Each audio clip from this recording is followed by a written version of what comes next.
Raina Campbell, your Chief Dream Driver, and welcome to the No Parking Podcast, where through conversations and discussions with creators like yourself, we'll find interesting approaches to help you take your dreams out of park, put them in drive, and ride towards success. Hey, Dream Drivers. Welcome to episode 81 of the Dreams and Drive podcast. And today, this episode is going to be a listener question and answer just because I wanted to kind of take a break from doing interviews. I love interviewing guests, but sometimes you just kind of want to have a different tone, different perspective. So I thought, hey, why not? Why not answer some of the questions that you guys have been asking me through the Dreams and Drive listener survey and also just on social media. So we're going to take the time today to kind of just go in and answer some of those questions. Now, before we do that, I want to say this is your chance to go back and listen to some of the great episodes that we've had over the past 2 weeks. So episode 80 was with Wise of the Indie Creative Network, and he talks about just how to launch and successfully market your dream. And he really zeroes in on if you're a content creator or podcaster specifically. That's a great episode. So much nuggets, so much information. Episode 79 is with Ali Rodriguez, who's a publicist, but she's also a million other things. She's a wife, she's a daughter, she's a student, she has a full-time job, and she talks about how she balances it all. And I think juggling it all is something that we all kind of struggle with. So that is a great episode for anyone who just wants to hear some advice from somebody else who's out here hustling, out here dream driving. And we all have 24 hours in a day. So how do some people get more out of those 24 hours? This is an episode you want to listen to. Episode 78 is with Lauren B. Lohr, and she is talking about why it's important to have a seat at the political table. So you may be thinking, I'm a dream driver, I'm a creative, I'm a lifestyle person, like I don't really care about politics. Think again, because I think a lot of times we want to avoid talking about it, but it's so crucial to just how our lives are and all the policies that affect us. So Lauren kind of breaks that all down in that episode. And then finally, episode 77 is with Melody McCloskey, who's the CEO and co-founder of Style Seat. She breaks down the art of perfecting your hustle. So whether you're an aspiring entrepreneur, you're currently an entrepreneur right now, her Style Seat story is so encouraging. She talks about how she sat on the idea of Style Seat for 2 years. I feel like Melody's story is one that we all can kind of get inspiration from. So hopefully you guys can check that out. If you want to join our Dreams and Drive community, I'm asking you to go to dreamsanddrive.com/join, and you can fill in your information there and be added to our online email newsletter list, and you'll get all the updates from things that we'll be working on in the next coming months. I also want to say, if you haven't already, make sure you subscribe to us, whether you're listening on Apple Podcasts, SoundCloud, Google Play, TuneIn, Stitcher, wherever. Hit the subscribe button so you get updates weekly whenever we get our new podcast out. So yes, make sure to do that. Now, this is the month of May 2017. May is also my birthday month. If you guys don't know, my birthday is May 20th. So I'm going to be looking forward to that. And I think the podcast that we'll have up in May will be ones that are more personal, more about people and their struggles, their stories, things they've overcome, self-care. That's going to be the theme for May because I just love that theme. So I want to talk about it this month. All right, so let's get into our listener questions. And I just want to say, doing these solo episodes are not easy for me. I feel really uncomfortable right now. I am not in my comfort zone. I feel so much more comfortable when I'm talking to someone and we're having conversations. So I'm just letting you guys know, sometimes you have to just work through it. So be patient with me. I've never done a listener question and answer this long before. All right. So the first question is coming from Miss Toby on Instagram. And her question is, in episode 77, you honed in on Melody's why. That's Melody McCloskey of Style Seat, episode 77. Her desire to help small business owners succeed. What's your why?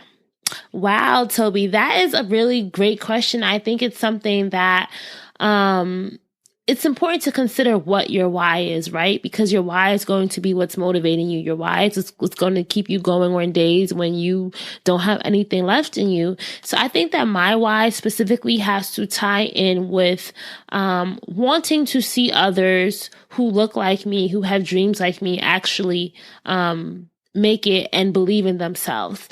A lot of times I feel like we all have these ideas about who we are and what we can accomplish, but we never actually act on them. And I think inspiring others and creating content that helps other people see their potential and help other people believe in themselves and help other people keep going is something that truly motivates me. And just knowing that I've already built a group of individuals, of dream drivers who kind of count on me every week to keep this going, keeps me going, if that makes any sense. I really have a desire to help people achieve their dreams and know that they can do it. And that's always kind of been in my DNA since I was a younger child. And that's kind of what my why is. I think it's also associated with me knowing that I have a purpose and me knowing that I have a calling and wanting to walk in that.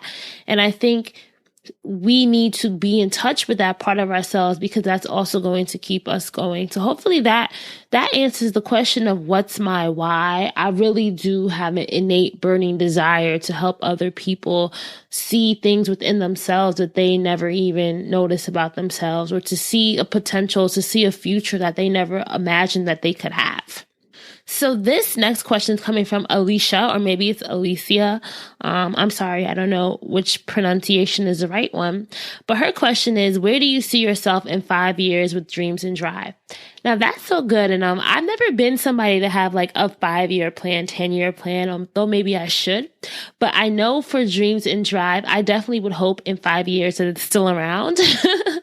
I want in 5 years for it to be a standalone, its own media entity. So maybe there'll be Dreams and Drive media, Dreams and Drive film, but I want to still be creating content that helps people learn how to take their dreams out of park and into drive. And it's my hope that that would probably expand in some way. And when I first had the idea for Dreams and Drive, I guess my comparison point was like, I want to be like the Nike of motivation for entrepreneurs, or I want to be the Nike of inspiration for creatives and lifestyle entrepreneurs. And I hope in 5 years that I am either doing this close to full time, am doing it full time, that I've had amazing guests, that the community has grown, that we're able to serve people. I want to have conferences. I want to have events. Like there's so many things that I want to Dreams and Drives to actually be in 5 years. So I guess the very simplest answer to this would be, where do I see myself in 5 years with Dreams and Drive? I still see myself running Dreams and Drive, and the Dreams and Drive is going to be bigger than it is today. I definitely want it to be more than a podcast eventually down the line, but I think the podcast will be where we'll all go back to connect. But who knows? Who knows what 5 years looks like? 5 years is a long time. So next question that Alicia has is, what motivates you to keep up with your consistency? Now, this is a great question because I think consistency is something that we all kind of suffer from at times. And I think that the one thing that really motivates me, and shout out to Kiara, Pen by Kiara on Twitter, Instagram. We came up with this hashtag pretty consistent, right? Because when you're consistent, that's when you start to see results. So I think what motivates me to keep up with my consistency is that I want to see results. And I've been tired of not seeing results. Like I've been doing this blogging thing. I've been building my online brand since my college days. And I was just like, why are other people out here achieving things that I'm not doing it? Or why is this person able to reach this level in their business and their blog and I haven't been doing it? And I think the real truth is they were consistent in a lot of areas in which I wasn't. So what motivates me to keep going is because I want to keep going. I want to see results and I want to grow. And you can't grow if you're not going anywhere. You can't grow if you're not committed to executing, right? So that's something that really has motivated me so much. I know myself and I know that I'm capable of achieving. And I think that what inspired me, and I mentioned this in in a Her Agenda Slack chat that I did the other way, is what inspired me was knowing that there was more out there and that I had a gift and I needed to walk in my calling, because I don't think I've ever felt a way about anything that I've felt about Dreams and Drive now, if that makes any sense. I really believe that this is my lane and this is the lane that I'm supposed to be in. And honing in on my why, the why that I mentioned earlier from Toby's question about why it is that I'm even doing the podcast, why it is that I'm continuing to create this content, is what really keeps me going. Your why is going to be what motivates you, what keeps you consistent. And if you really touch and embrace your why, you're going to see a lot of great results in your life, right? One of the things that I've read in the book Think and Grow Rich is the idea of that burning desire. And when you have that burning desire inside of you, you're going to be consistent, because that fire is going to be lit within you. And sometimes it takes a long time to reach that point, right? Like for me, it took 3.5 years, or it took, I graduated in 2013. It took a while for me to really allow that burning desire to guide my life. And once I did, I've seen results. And I mentioned that in, I think it's episode 79 with Ali Rodriguez, is the result of the podcast growing from consistency. And I want it to keep growing. So I know that the consistency is the lever that I cannot pull. I cannot afford to pull that consistency lever. So you really have to hone in on what your lever is and what you cannot afford to pull, because you need growth, or you need to get to the next step in your life. So that's what motivates me. So here's a question from AJ, and he's saying, walk us through your week, time management, self-care routines. All right. So my week, I want to say my week starts on Sunday, which is the beginning of the week, right? Sunday, I'm normally looking at my calendar. I live by my calendar. So I'm looking at my calendar for Dreams and Drive. What episode interviews do I have on Tuesday and Wednesday coming up? I send out my prep documents, or I schedule my prep documents to go out to those people. I start doing research on who they are, what I'll need to do for those episodes. Then I look at my work calendar. So what's my work week looking like? What are, my after work hours looking like? And just kind of getting prepared for that mentally. I don't have a big self-care routine right now. I was doing this like a push-up challenge where I was trying to do at least 5 to 10 push-ups every morning when I woke up, just as kind of like a mental toughness type of thing. But I've kind of fell off from that. I've also, I'm someone who will start things and I'll stop them. I was doing my jump roping in the morning and then for a week, and then I stopped doing that. But I try to stay active in some way. As you guys know, I take a cakes and heels dance class. It's a heels dance class. You can, if you follow me on Instagram, my personal Instagram, which is Rain Shine Love, RAINSHINELUV, Rain Shine Love. You can see that I love taking a heels dance class. I think that it's so important to kind of have things outside of work, have things outside of your passion that kind of motivates you, kind of like when you were in school, having those extracurriculars. So dance is something that I love. Photography is something that I love. On my personal Instagram page, I'm always posting pictures of my outfits, stuff like that. I'm really big into fashion and style. So those are things that I try to incorporate in my week. I really try to make time for things that I have to do and things that I want to do. So the things that I have to do are the podcast or work, are things related to the podcast and work. And then things that I want to do are the extracurriculars. So that's kind of how I break up my day. I'm not an all-nighter type of person. So because I'm not an all-nighter type of person, I have to figure out, how do I get everything that I need to do done before I start, getting sleepy around 10 o'clock, because I am not efficient in the night. I don't work well. I don't try to work well then.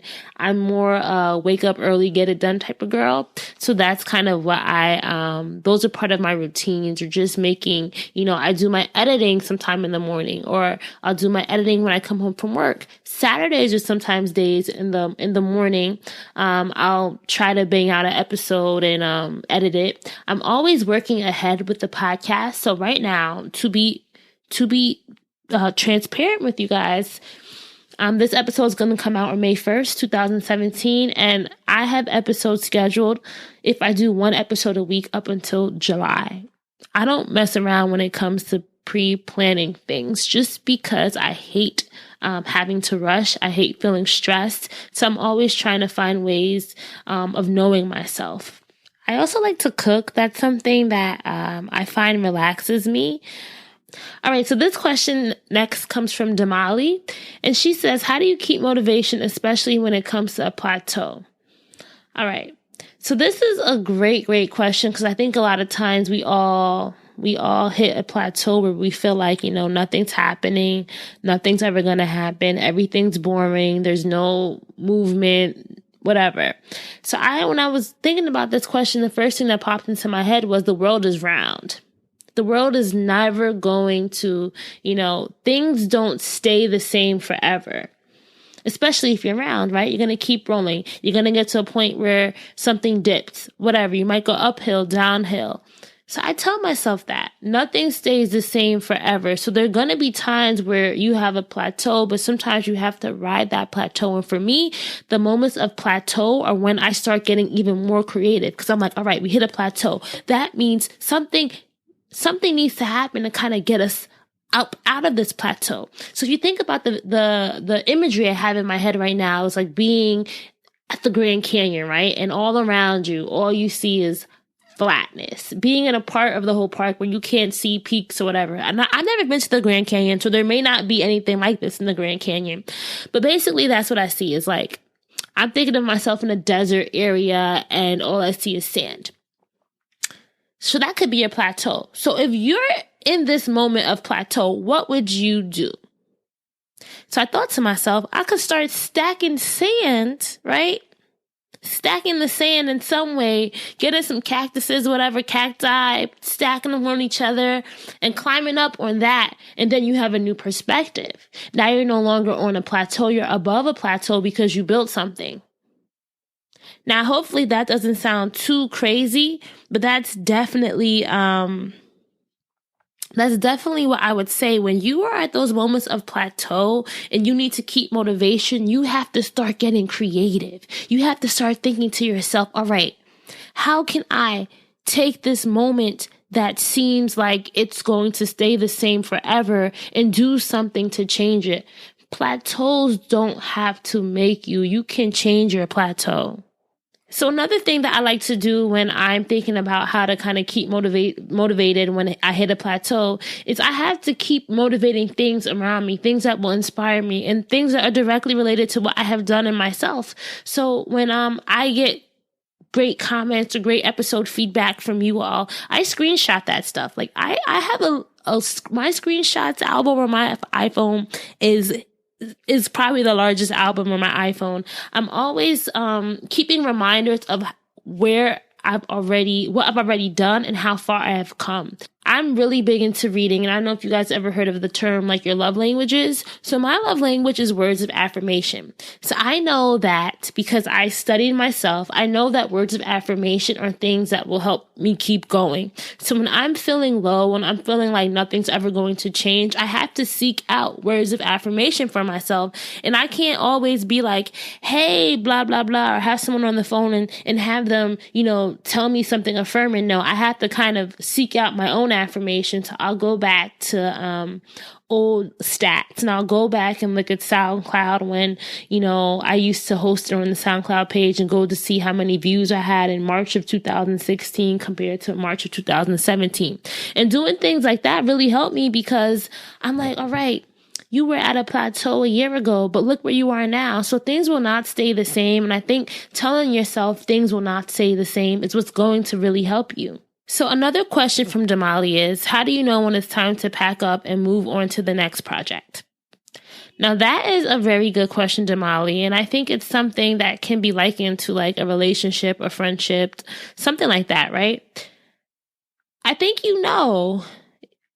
when you don't feel that spark anymore and when it doesn't excite you, something's wrong. You either have to figure out what's wrong or you either have to kind of just move on and find something else. And for me, so I'll be the first to admit, sometimes I can be very lazy when it comes to dreams and drive, but I've never been uninterested in it. And there's a difference between being lazy and just not putting in the work, but still having interest in something versus just being uninterested and uninspired. And dreams and drives, when thinking about it, I'm always getting inspiration from it, right? It's like I always kind of want to be working on it. And there have been other projects where I had to force myself to do it. Like even with writing on my blog, rainacampbell.com, it just didn't really make me as happy as doing podcasts makes me. And so that's kind of why I had to kind of shift away from it. So I think when it's time to pack up and go to the next dream, when you just kind of are no longer interested and that spark within you just isn't there. And if you don't know if a spark is there, then you probably know that there's no spark. If that makes any sense. So that's kind of what I would say, Damali. And I think that something else that you also want to, ask yourself is, why are you avoiding something? So if you're thinking about, why am I not excited about this? Answer that question. Why are you avoiding it? Is it because it's too hard, or is it because you just don't want to do it? And then you have to ask yourself, how bad do you really want it? And if you don't want it that badly, and if you are uninterested, uninspired, it's a pain in the rear end to even think about it, to even put any energy towards it, then it's probably not your dream. And you should probably go out and find what that dream is. And I think some dreams end.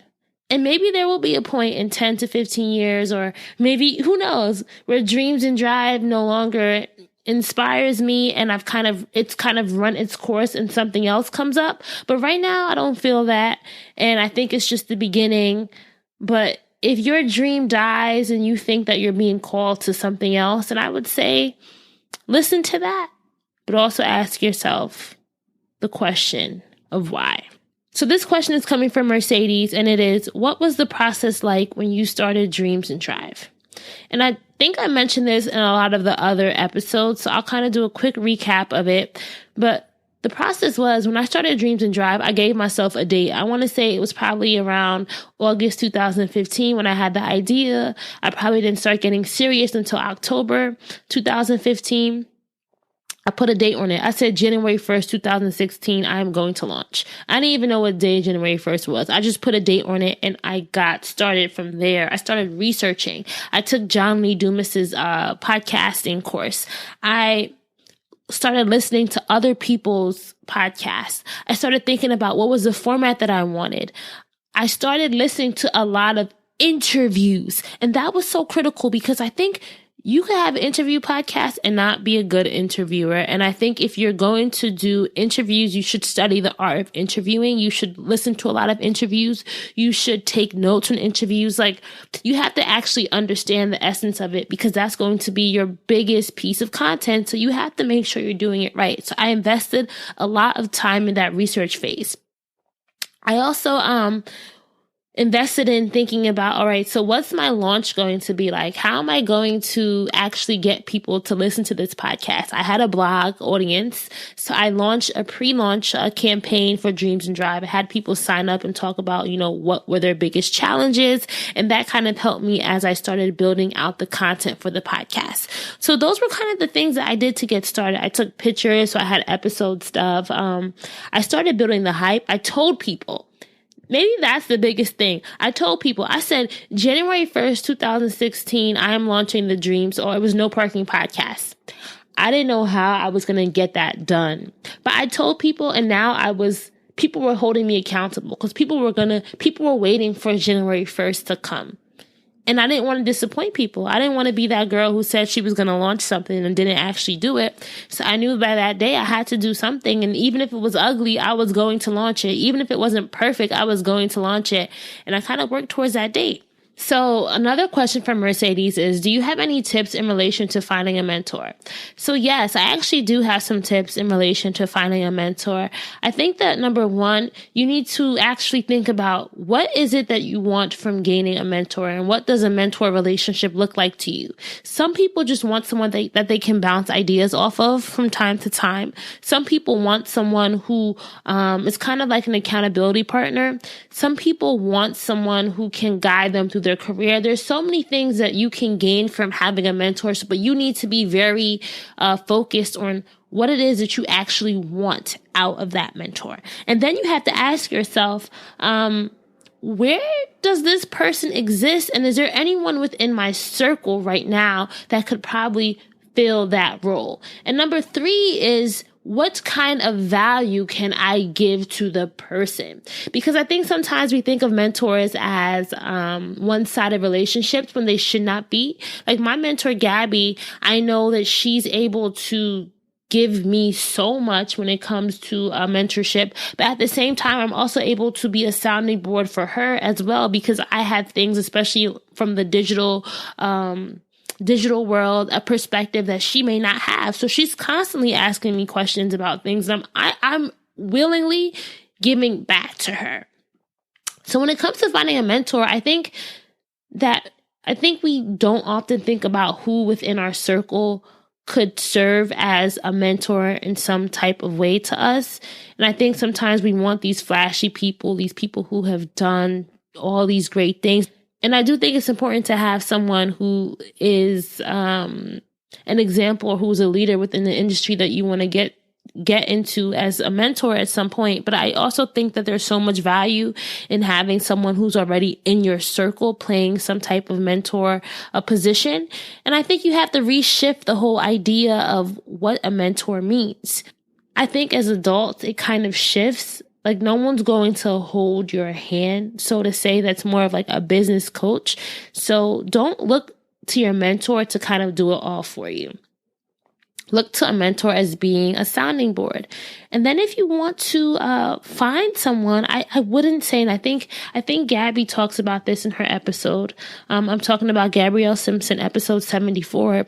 She talks about like you want to make those mentorship asks organic. So that means you're going to have to invest in building relationships with people.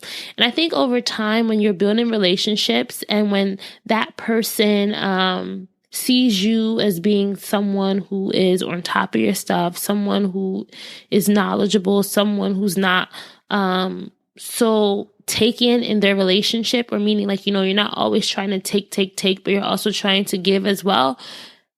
A natural mentorship type of relationship is going to evolve. I know I used to say that Myleik Teele was like a mentor in my head because I was so invested and so enthralled with all the stuff that she used to share. Be creative with thinking about how you have mentors. You could have mentors that you never even meet, right? Let's say it's an online influencer and you're always reading all the stuff that they're suggesting, and you're always reading, their articles or listening to their podcasts. That person is kind of like a mentor figure in your life in some way. You're just not interacting with them personally, but you're still gaining the insight that they're sharing. So that can be a type of mentorship relationship. So kind of get creative with that. I think the best mentors sometimes are organic, and sometimes you can pay to have a mentor. There are some people who offer mentoring services where it's in a more structured environment. So if you need a specific structure and you're willing to pay for it, like, mentorship masterminds, things like that, that's also another option as well. So the last question from Mercedes is, what has been your biggest challenge with Dreams and Drive thus far, and how did you overcome it? So my biggest challenge has been monetization. So right now I have had one sponsor for the podcast, and that was Curly Clips. And we did episode partnerships back in January and February. And since then have not had a sponsor, and I've been actively seeking sponsors. I'm actively in that process right now. Figuring out how to truly monetize the platform has been something that I think I've kind of not been focusing in on as much as I should be, just because it's not in my comfort zone. I'll be honest. I love creating content. That's my comfort zone. Booking people for the shows. That's my comfort zone. Doing the interviews, editing them. That's my comfort zone. Asking for money, figuring out all that back end stuff is not my comfort zone. I'm so proud in February. We officially became an LLC, got a business checkings account, business credit card, all that stuff. tax ID number. But now it's like, all right, Raina, you did the easy part, but now you got to actually figure out the revenue and figure out your profit structure, all that stuff. So monetization is what I'm working on. I think it's what a lot of podcasters who are not like those huge, don't have those huge download numbers, and podcast advertisers aren't coming directly to them. It's a challenge. This is a territory, and Wise talks about this in episode 80. Podcasting is, the advertising structure for podcasting is not so clear cut. So you really have to either get creative or you have to be very diligent in how you're presenting it to sponsors and all that stuff. So it's just hard, and I'm out here trying to figure out how to make it work. But I am confident that I will. All right, so we have a question from Dreama, and it's, do you believe relocation helps with motivation in all aspects of life? So I'm going to be very upfront with you guys. I've never relocated. I grew up in New Jersey. I went to school in New Jersey. I moved back home to live in New Jersey. And I definitely feel like I've been lacking when it comes to what traveling a lot does for the soul. I mean, I've traveled, I've gone to London, I've gone to Jamaica, I've traveled to other parts of the United States, but I've never actually physically relocated for an extended period of time. And I've seen lots of people who've done it, and it just seems like when you make yourself figure out how to make it work in somewhere totally new, you learn so much about yourself. So I can't speak to that, Dreama, but I definitely want to say in an upcoming episode we have with Nana Stella of the Rap Life, she talks about that, and I specifically asked her that question as well, so stay tuned for that. So now we have another question from Letitia, or maybe it's Leticia. I'm not sure, but I just want to make sure I said it right. What books would you recommend for personal growth? So you guys know I am a huge book lover. Like, I was reading books in the womb. So I just looked on the side of my bed. I have a huge stack of books on the side of my bed, and I have some of my top picks here. Some of them have the author, some of them don't, but you can just Google the names and you can find them. So here's my list. Make sure that you have a pen and paper, or you go back and listen to this part of the episode if you want to know what they are. So Think and Grow Rich, Napoleon Hill. And there's also a Think and Grow Rich for women that I would recommend as well. Never Eat Alone. Boss Bitch. It's a book by Nicole Lapin that I'm currently reading and I like. I enjoy it. The Art of War. That's a classic. You got to read that one. The Upside of Down. Why Failing Well is the Key to Success. I also love The Lean Startup. And self-development for me also includes business development. So just learning about how to structure a business. I think the Lean Startup methodology is one that's pretty popular. I enjoyed the book as well. Oh, this is a good one. Humans of New York Stories. So Brandon, who is the founder of Humans of New York, if you guys follow him on Facebook, he basically takes pictures of people, asks them questions about their life, and posts a caption with the picture on Facebook. And I just love that concept. And that book is on my list of self-development books because I think understanding your story and understanding the power of stories is so critical. So yes, that's on my list. The Richest Man in Babylon is another one. The Alchemist, you guys, that's a must read. And then I have the 48 Laws of Power. That's another one that, I mean, it's a long read, but it's a great one. Robert Greene. So the last question I have is from Marisa L. And I hope I'm saying your name right. And this is actually a question where she was commenting on an Instagram photo of mine. And she said, I am having the toughest time writing my bio. I have found some tips on Google University. Shout out to episode 80 with Wise. But it just never seems authentic. I know it should be easy enough to write about yourself, but it's not for me. Any tips on making it as authentic as possible? All right, so the last question is coming from Marisa L. And her question is, I'm having the toughest time writing my bio. I have found some tips on Google University, but it just never seems authentic. I know it should be easy enough to write about yourself, but it's not for me. Any tips on making the bio or my bio as authentic as possible. Authentic. So that means you want it to sound like you. That means you want it to have some character, some depth, some type of story with it. What you have to do is, number one, ask yourself this. What is this bio for? So you can be writing a bio for a host of reasons, something that needs to be read on stage when someone's giving you award. It could be for your LinkedIn profile. It could be the About Me page on your website. It could be for clients. It could be something that you're writing for a book that's going to be on the inside cover of your book. So I want you to get a pencil and I want you to write the following points. Who am I? Who am I? What is a memorable story or experience about myself? What is the theme of my life? What are some of my biggest accomplishments? What is my credibility? And underneath that, put education, work experience, press/clients. What are some fun things about myself? Where can people find me? So those are the points. Those are the questions you're going to write down. And now what I want you to do is I want you to get your phone. It can be, if you have an iPhone, you can use voice memo. You're going to record yourself answering these questions. So I'm going to do this, right? So who are you? My name is Raina Campbell, and I am the host of Dreams and Drive, which is a podcast for creative and lifestyle entrepreneurs who want to take their dreams out of park and into drive. Some kind of memorable story. What's the theme of my life? Throughout my life and career, my passion has been storytelling, figuring out how to connect audiences with their dreams and their passions, right?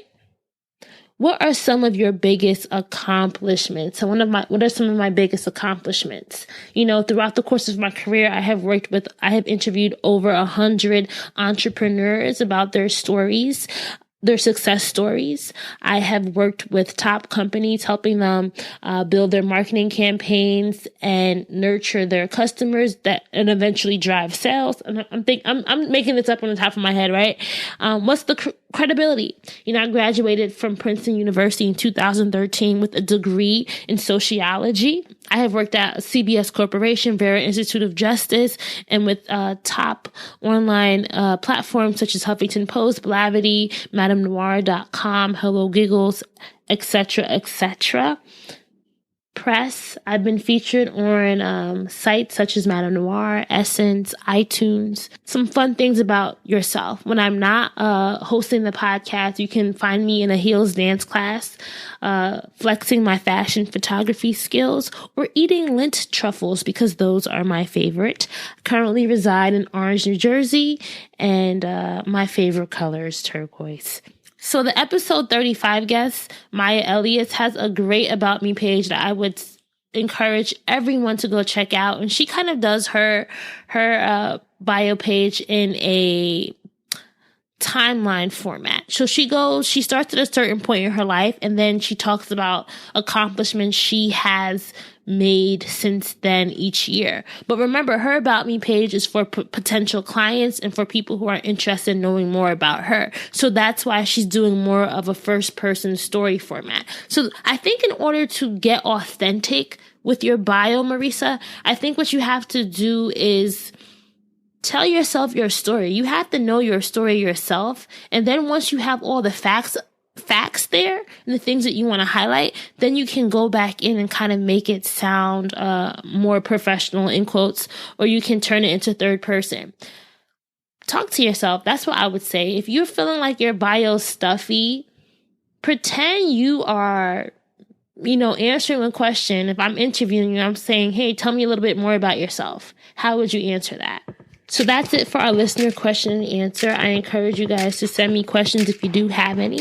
Just email me, Raina at dreamsanddrive.com. That's RANA at dreamsanddrive.com. I encourage you to share this episode. Follow us on social at Dreams and Drive across the world. We are on Instagram, Facebook, and Twitter especially. You can also use the hashtag Dreams and Drive when engaging and sharing this episode and stuff that we talked about. And lastly, I want to say, please, please, please subscribe to us wherever you're listening. Apple Podcasts, SoundCloud, Google Play. Subscribe so that you are notified every time we have a new episode. This was definitely me getting outside of my comfort zone. It probably wasn't perfect, but I wanted to do it. I wanted to see how you guys. All right, so keep dreaming, keep driving, and we'll chat again, episode 82, guys.